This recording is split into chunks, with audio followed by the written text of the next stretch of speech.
우리를 향한 주님의 뜻. 마가복음 8장에는 예수님의 치유 사건 중 매우 특이한 사건이 나옵니다. 한 소경을 치유하실 때 그의 두 눈에 침을 바르시며 안수하셨더니 반쯤 치유가 되었습니다. 사람들이 나무 같은데 걸어 다니는 것이 보인 것입니다. 주님은 재차 안수를 하셨고 그러자 소경은 완전히 회복되어 밝히 보게 되었습니다. 마가복음 8장 25절.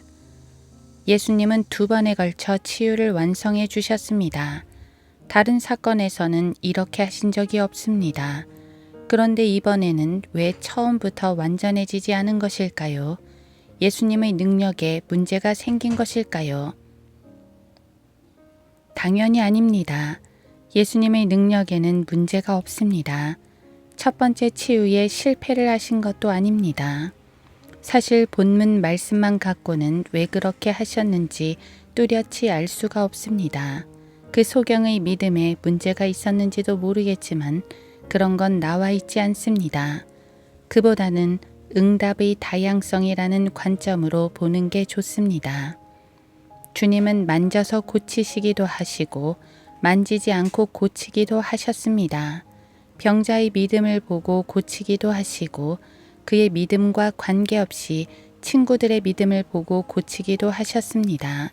바로 앞에 있는 병자를 고치기도 하셨고 멀리 있는 병자를 고치기도 하셨습니다.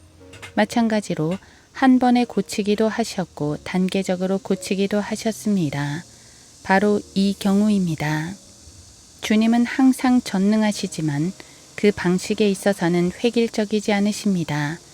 여리고 전투에서는 백성들의 군사력과는 상관없이 오직 하나님의 능력만으로 성을 무너뜨려 주셨지만 대부분의 전투에서는 군사들의 힘을 사용하시되 하나님께서 능력을 주시어 승리케 하셨습니다. 광야에서는 만나를 내려 먹이셨지만 약속의 땅에 들어간 후에는 풍요한 땅을 주시어 손수 농사를 짓게 하셨습니다.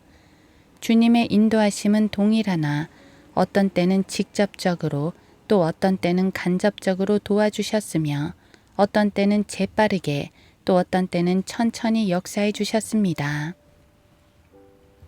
기도 응답도 마찬가지입니다.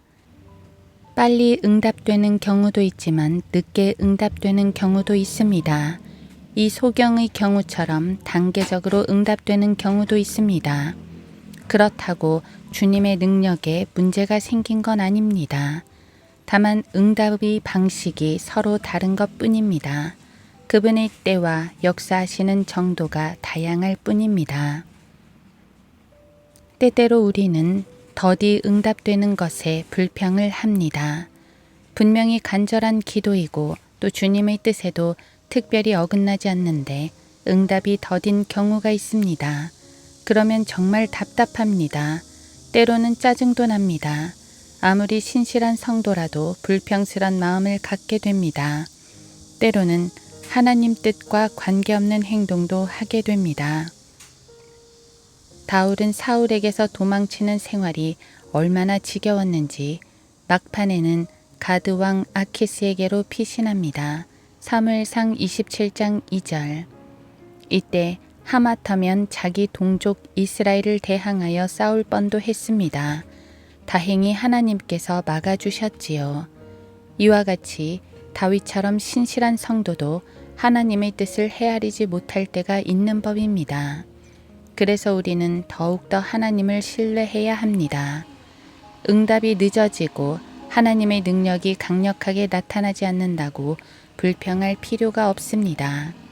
어쩌면 나를 향한 하나님의 계획이 매우 특별할지도 모릅니다.